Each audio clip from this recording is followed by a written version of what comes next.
Oh, war.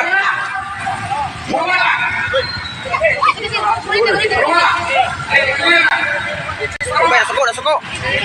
Kaya ni Ron.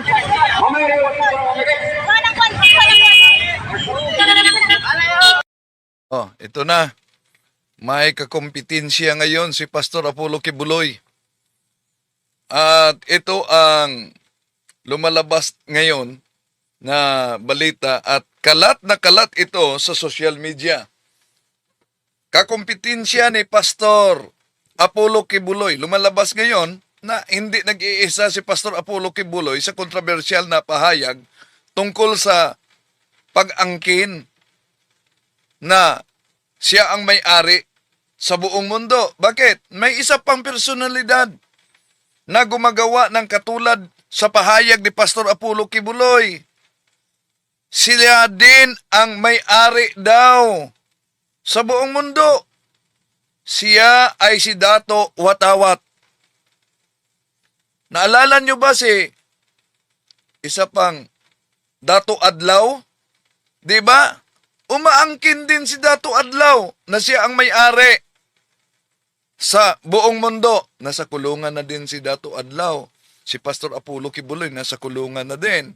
Si Dato Watawat, kilala ito bilang Senior Robin. At batay sa nakita ninyo na porwesyo ang mga motorista dahil nagbarikada siya sa daan at nang sinubukan na ng mga pulis na kunin yung barikada niya na may mga cross. Oh, war. Yun, umalma siya. May dala siyang itak. Nasuko. Kaya ni Ron. May nakasulat na gidon. At sa kulay cross na pula, may nakasulat na war. Oh. So tatalakayin natin ito mga kapatid. May bago na kakompetensya ngayon si Pastor Apollo Kibuloy at si Dato Adlaw.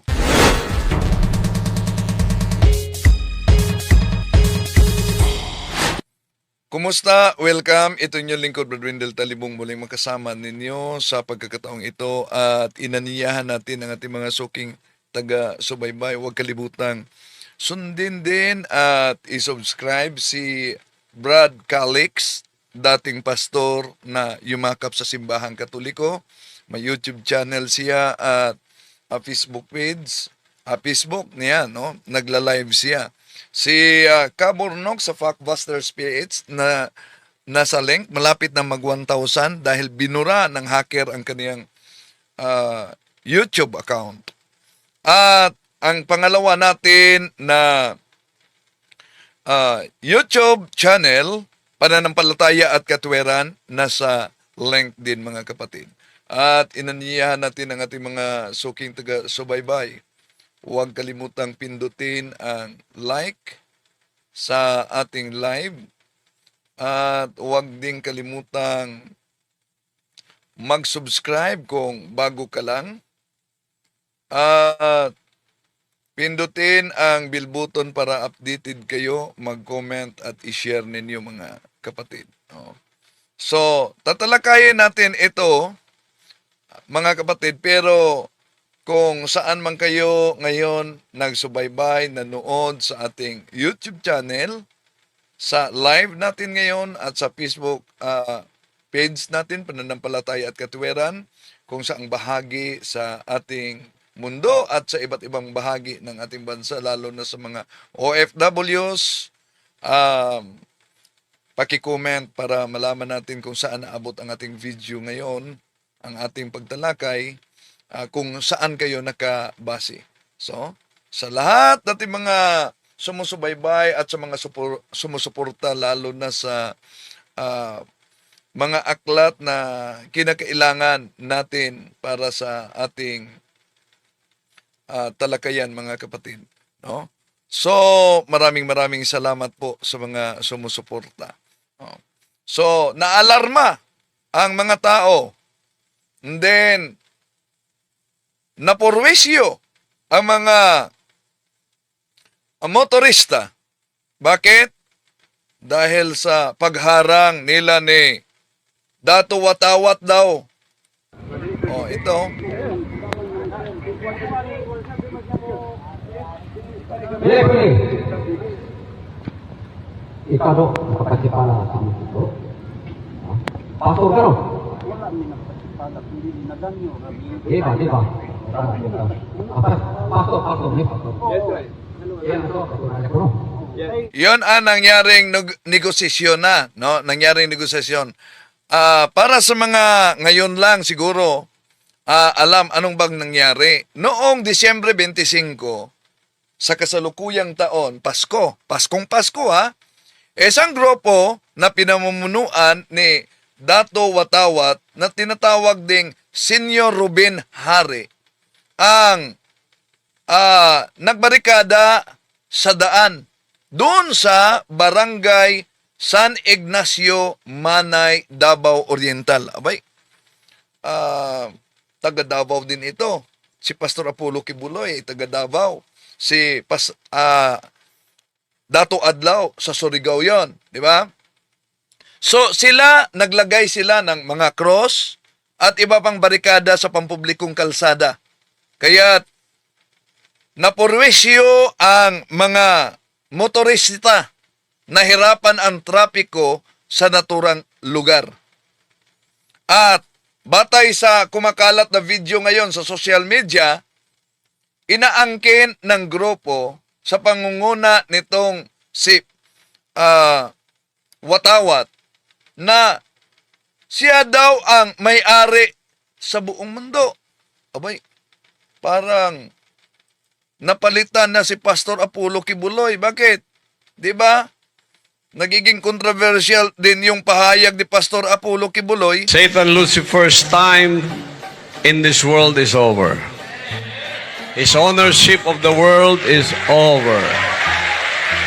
I am now the owner of the earth. I am now the owner of the world. At ito ang dahilan daw na may karapatan sila si Dato Watawat na kontrolin yung daan. Kaya ilang mga cross ang inalagay nila na may nakasulat na salitang gaya ng war at may nakasulat din na salitang Gidon. Ano yun? Armageddon siguro. So, agad rumirespondi talaga ang mga pulis sa naturang lugar. At nang pumunta na ang mga pulis, daming mga tao, ito ang nangyari. Nanapatrol car ka ba rin? Nanapatrol car! Banatan na siya. Dimulis. Government.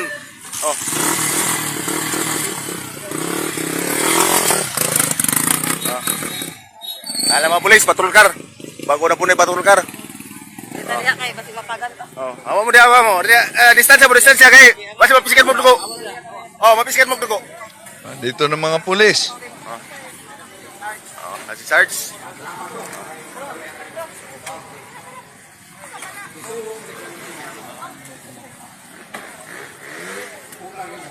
Utang na 72 million. Sayang mo na, wala ko na kontraktor, kaya ko bayad. May sinisingil silang utang daw. Magkano? 72 million?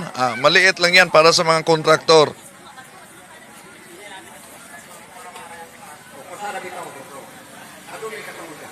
Ongoing negosasyon dito pagdating sa mga pulis.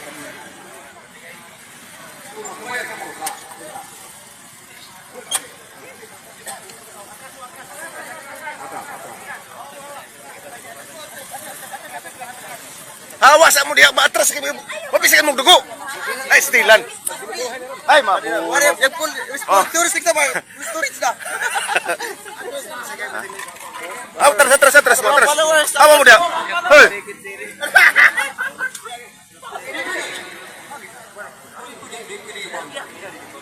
Hawa. Dimulis na. Kaya isinagawa yung negosasyon. O eto, tinimulis. Okay na ka mo. Pero umalma dito si Dato Watawat. Oh, dahil maestro ni Janet, doon lang dakop. Kinuha na nila ang Isa. barikida.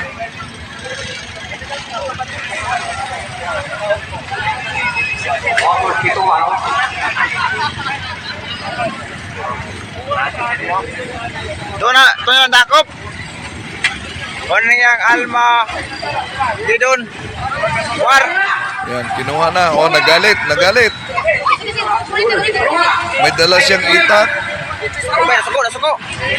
Pero yung mga kasama niya, mga itak gawa sa kahoy. No, gawa sa kahoy. Pero itong kay Dato Watawat, itak talaga, dala niya, oh.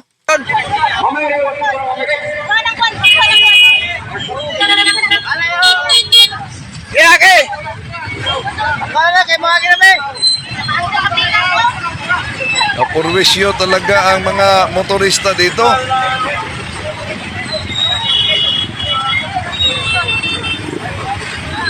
Yun, Okay na ka mo! kinuha na ang barikada. At sa negosasyong ito, oh, Bisa mo sila. Kawadong kaw. sigawan pa dito si Watawat kaharap ang pulis. Pero ang nagvideo dito parang anak niyang babae dahil sabi niya, ama niya ito at ang pumasok daw, espiritu. Tingog! Bisa mo sila. Da. Tingog mo! Yun, matapang sinisigawan niya ang pulis, ha? Bisa mo sila. Ano mamano ka? Bisa yung kitawa mo. Tingog! Ayaw ko anak. Lalo na. Ayaw pa mamano niya. Bisa yung kitawa mo. Magsilap tanay. Manuha na. Magbayad ka mo si utang. Wala. Gustong ipatanggal ng pulis dahil nakapurwisyo talaga sa mga motorista. Pwede. Hindi pwede. Hindi pwede. Hindi pwede. Hindi pwede. Kami na inusap. Mobile ko yung utang. Ayaw ko gamita doon. Ayaw ko kita. Dili. Ayaw ko. Nagmis Oh, so, sabi dito, Cebuano ito, wag mo akong hamunin, di ba? Sabi niya. sa akin na balang espiritu na ako ang lawas anak papa nako pero ang sulod So, malaking posibilidad na ang nag-video nito ay anak niya. Dahil sabi, Cebuano kasi ang pahayag, sabi niya, yun ay papa ko. Pero, nasa loob niya ay banal na espiritu. dili. Nagmensahe na balang espiritu na ako. Oh, yun. Ang nagbigay mensahe daw, yung nagsabing, wag mo akong hamunin. Ang nagbigay mensahe daw ay banal na espiritu. Ang lawas anak papa nako pero Pero ang katawan ay papa niya. ang sulod ana balang espiritu Ginoo. Ngunit, ang nasa loob daw, banal na espiritu. O ba? Gibarikiran na siya kay aron maminaw sa mga Pinapaliwanag dito sa nag-video, nag-voice over habang nag-video, na ginawa umano ang barikada para makikinig ang mga tao. mensahe kay aron makabalo kung unsay maabot karong sunod adlaw. Di Para daw umano malaman kung ano ang darating sa susunod na araw, no? May darating daw sa susunod na araw. tinuog kuan kanang magkuan maminaw lang mo di magsupak-supak. So sabi niya, makinig lang kayo. Makinig lang kayo. No. Sabi niya, huwag kayong tututol. No. Dapat makinig lang umano, huwag tutulan. Maminaw siya. Ginoo na ni sulod anak ba? Ang akong amahan dili ordinaryong tao. So ang nagvideo nito anak niya, no? Dahil sabi niya ang aking papa, ang aking ama, hindi ordinaryong tao. Atang sa mga audio. Katong masuk ko, asako ko audio. Magpaisog-isog, alaw, tinong paisog-isog karon. Pitik, gyud. Oh, so matapang ah. Oh, pag may magtapang-tapangan daw, piti talaga. Gapuson siya. Wa na Dili, lawas to na sa kong papa, ang espiritu anak dili. Oh, katawan talaga umano ng ama niya yan. Katawan ng ama niya, pero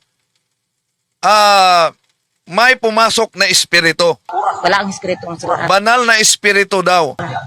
Gituyo na siya barikidan, kay aron ng mga tao, pikas-pikas, maminong ni cycle. Oh, so, yun, ginawa ang barikada sa daan para yung magkabilang panig sa mga tao na sa daan ay dapat umano na pakinggan ang pahayag nitong si Dato Watawat. Kaya nga, suot niya, parang sutana ang Watawat, oh. Tuwi kayo ba ka ang katalagman nato nagpadulong na. Kay hapit ang panahon. Ipakanaw na pito kampa. Karong Enero, matagang tangan nyo. O Enero, dako kayo mo abot. Ang tsunami musaka sa buong. Oh, may parating daw umano na napakalaki. Oh, may parating daw umano. Aminaw lang mo, dili man amang hilabot. Oh. Ang mapaisog-isog mo na laot. Ang altas tuwa sa diyan kung tayo. Popo, Yon ang bahagi mga kapatid sa pangyayari, no? Na si Dato nakulong na si Dato Adlaw, meron ng isa na namang nagpakilalang Dato Watawat, no? Na nagsabing sila ang may-ari sa buong mundo. Kaya matapos pinag-usapan ito na tanggalin ang barikada, so naibalik ang normal na daloy sa trapiko. Itong si Dato Watawat, nakilala din Senior Ruben King, at ang kanyang grupo, nagpahayag, tulad ni Pastor Apollo Kibuloy, taga Davao din ito. Sila daw ang may-ari sa mundo. Kaya sila daw ay may karapatan na magsagawa para kontrolin ang daan dahil responsibilidad daw nila pati na ang mga kalsada na kanilang dinaanan. So ito ang dahilan kung bakit nilagyan nila ng harang ang daan at iginiit nila na sila ang may-ari nito. Naalala nyo ba si Dato Adlaw? Di po ba si Dato Adlaw doon sa Surigao, nag-checkpoint din noon? Hinaharangan daan, pero pilitang isinarado yung iba't ibang mga establishmento na hindi nagbigay ng tax sa kanila. Oh, so, asa na si Dato Adlaw na nag-aangkin din tulad ni Pastor Apollo Kibuloy na siya ang may-ari sa buong mundo. At dahil sa mga ginawa niya na nakapuresyo sa mga tao, naaresto siya at kinasuhan, lalo na yung mga kasama niya. Di ba? Kung maalala ninyo, nag-viral yon si Dato Adlaw bilang may-ari sa buong mundo din. So, hindi lang nag-iisa si Pastor Apollo Kibuloy. Pero ang problema, may aksyon na umaabot sa panghaharang sa daan at pananakot sa mga tao at pilitang pagsarado sa mga sari-sari stores at iba pang mga establishmento. Kaya, nabagabag talaga ang publiko. At hindi lang ang lokal na komunidad mismo. Kaya, rumirespondi ang mga pulis, no? So, umabot pa sa paglabag sa batas at kaya sinampahan sila ng kaso, inaresto talaga sila. So, ilan na ba ang nag-aangkin ngayon na sila ang may-ari sa mundo? Meron ba silang pinaghahawakan? Ang pag-angkin ng pagmay-ari sa mundo ay walang legal na batayan. At kapag may masawang gawain, tulad dito, nagkapuresyo, tulad sa ginawa ni ni Dato Adlaw noon na may pananakot, may pagsarado, paghaharang sa kalsada. No? So, may dagdag pa ding panluloko sa publiko. Bakit?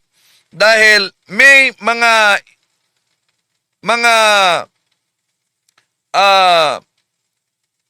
kaanib siya na sabing babayaran ng sweldong malaking sweldo daw pag-aanib sa kanila.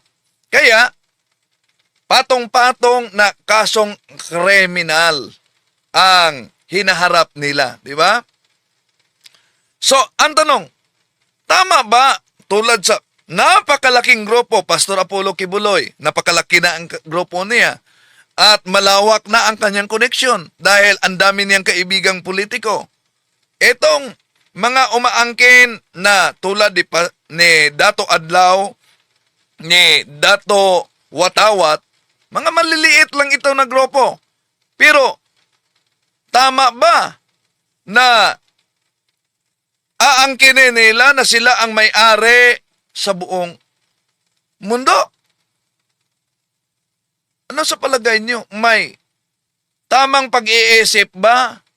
At etong mga nag-aangkin na sila ang may-ari sa buong mundo na hindi naayon sa batas, hindi naayon sa lohika, natural hindi naayon, pati na sa psychological na pamantayan, di ba?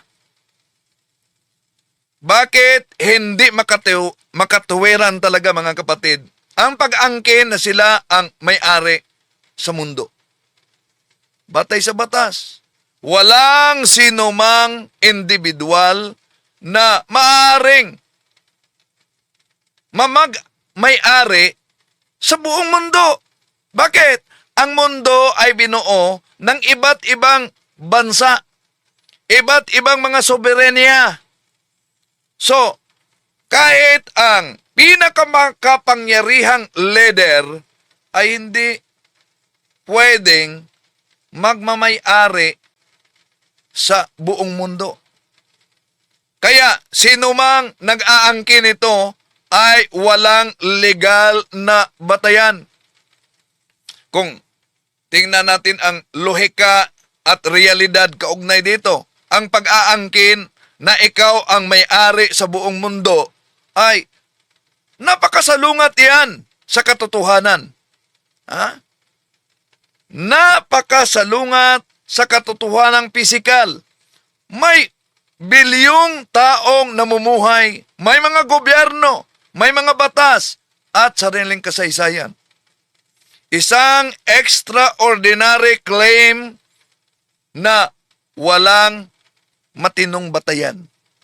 Kung tingnan, alam nyo, kung tingnan at pag-aralan din ang ilan itong mga nakilala at sumisikat sa social media na nag-aangkin na sila ang may-ari. Isa na si Pastor Apollo Kibuloy na nasa kulungan. Pangalawa, si Dato Adlaw na nasa kulungan, pati na yung mga kasama niya. At ito ngayon, bago si Dato Watawat, no? Kung tingnan ninyo sa pananaw sa psychology, mga kapatid, kapag ang isang tao ay naniniwalang siya ay pinili,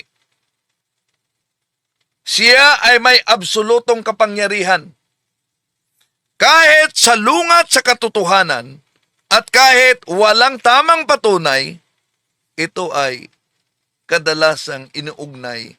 Alam nyo, sa psychology, inuugnay yan sa delusional belief.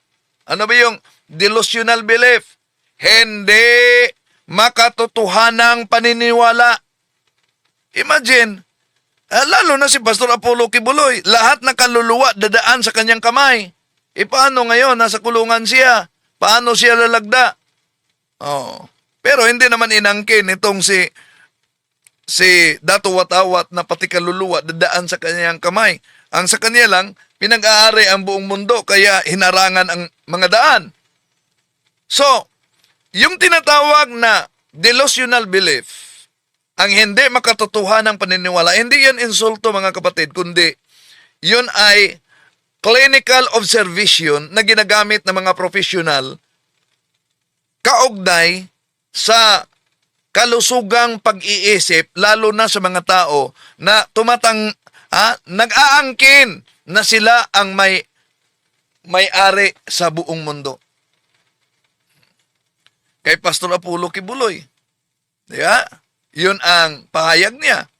Pero, may mga dokumento ba na magpakita na sila talaga ang may-ari sa buong mundo?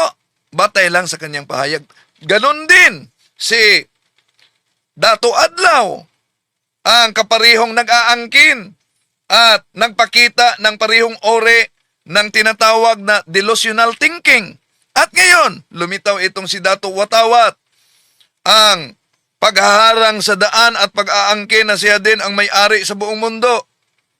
Ay malinaw mga kapatid na indikasyon ito sa hiwalay at sa realidad na may tinatawag talagang delusional thinking, di ba, sa psychology.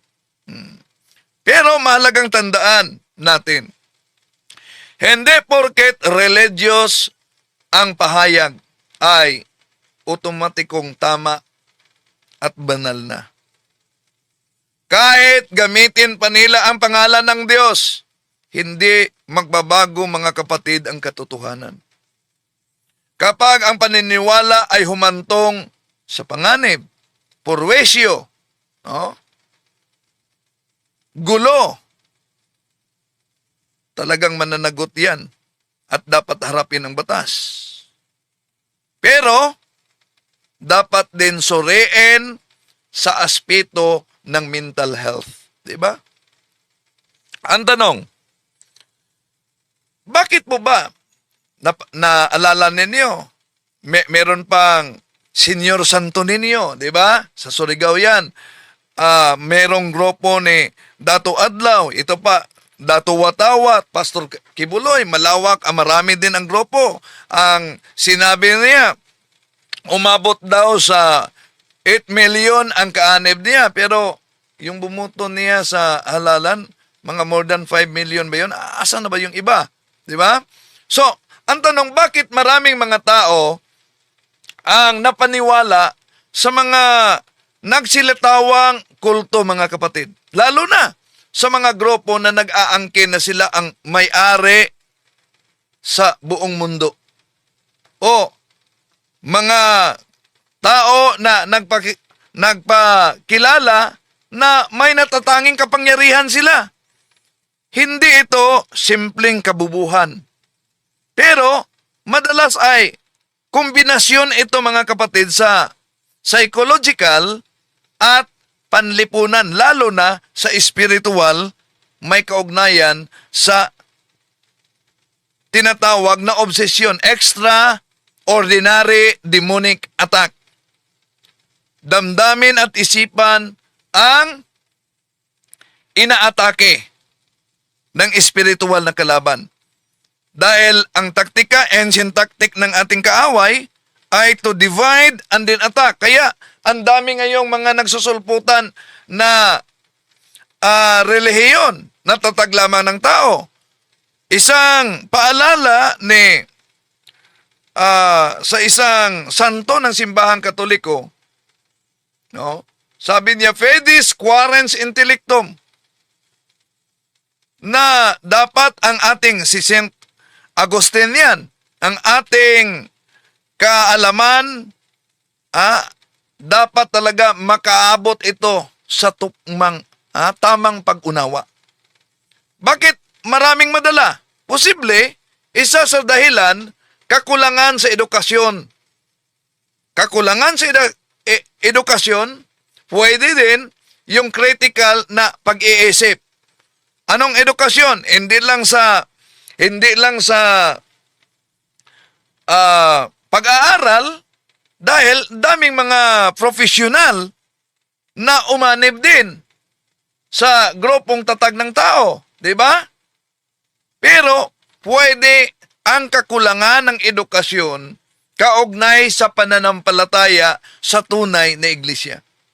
So, Kapag hindi sanay magtanong o kaya magsuri mga kapatid, kaugnay sa ebidensya ang isang tao, mas madali talagang mapaniwalaan ang matinding pahayag, lalo na kung ang nagbigkas nito ay nagpakilalang banal, nagpakilalang sogo ng Diyos, di ba? So kaya, may matangay talaga. Kahit profesional. At yung matinding pananampalataya pero walang balansing pagsusuri. Kailangan talaga yan. Bago kayo aanib nitong mga grupo na nag-aangkin na sila ang may-ari sa buong mundo.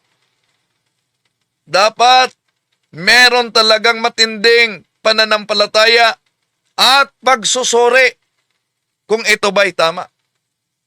Dahil ginagamit ng kulto ngayon, mga kapatid, ang mga pinipiling talata sa Biblia. Ang iba pa, ginagamit nila ang iba't ibang mga iba't ibang salin ng Biblia para sa sariling interpretasyon upang palabasin, mga kapatid, na sila ay tunay daw na sikta. Pero kapag na hihikayat ang damdamin, alam nyo, anong resulta? Pag mahikayat na ang damdamin, ngayon, kaya daming madala dahil natatakpan na pati ang lohika sa pag-iisip. Pwede din na may madala sa ganitong grupo dahil sa problema ng buhay at sa emosyonal na kahinaan, mga kapatid. Sa panahon ng paghihirap natin ngayon, grabe ang paghihirap, di ba? Ang mga trauma, ang mga problema, mga kawalan ng direksyon. Kaya may mga taong umaasa sa sino mang mag-aalok ng malinaw na sagot at pag-asa para sa kanila kahit hindi makatotohanan. At meron ding mga charismatic leader tulad ni Kibuloy. Ang galing. Di ba? Kahit si Felix Manalo, galing. Magturo. May mga leader na mahusay magsalita. Ang problema sa ibang mga leader na mahusay magsalita, magaling din manakot. Magaling din mangako. At magaling din magkunwari na makapangyarihan. At magaling din magkunwari na diyan sa kanila nagmula ang kaligtasan. At may espesyal sila na kaalaman. So, unti-unti nilang pinapalitan, mga kapatid, ang sariling pag-iisip sa mga tagasunod nila. Oh. Kaya, yung iba, bakit madala? Mayroon tinatawag na group think. Ano yung group think? Takot na maiwan. Anong ibig sabihin ng takot na maiwan? Kapag lahat sa paligid niya ay naniniwala ng ganito, mahirapan siyang kumontra. May takot siyang mapahiya. May takot siya na baka ituturing na siya na ang nag-iisa na kumontra sa maraming naniniwala. Kaya kailangan talaga na manindigan. Pero, sa mga nag-aangkin na sila ang may-ari sa buong mundo, dapat din suriin ang mental health factor. Di ba? Oh. So, dahil yung delusion, yung paranoia, yon kadalasan, mga kapatid, ang resulta sa mga kulto. So, bakit epektibo yung pag-angkin nila na sila ang may-ari sa buong mundo? Dahil malakas ang simbolo ng kanilang kapangyarihan. Nagbigay ito ng pakiramdam, mga kapatid, na sila'y espesyal dahil sila ang may-ari sa buong mundo. Ginagamit nila ang takot. Oh. Kung hindi ka sasama, mapapahama ka. Di ba? Yun din ang sabi ni Pastor Apollo Kibuloy.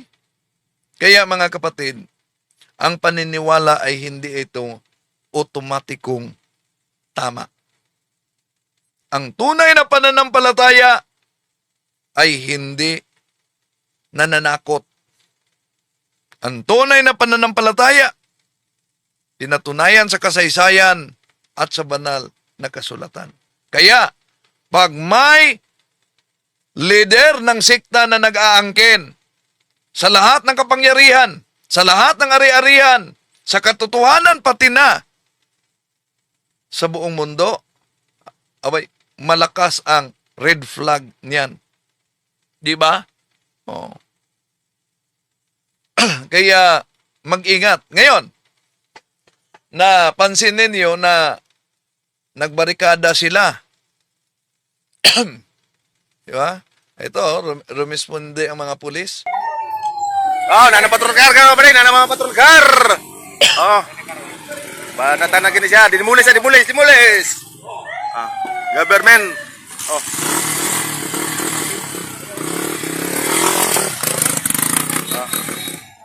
Alam mo, police, patrol car. Oh, so nagka tension talaga. Oh, nagka-tension talaga. So, ngayon, anong nangyari dito? Pinaalis lang ba ng PNP? Wala na bang kasong isinampa laban sa grupo na nagbigay porwisyo?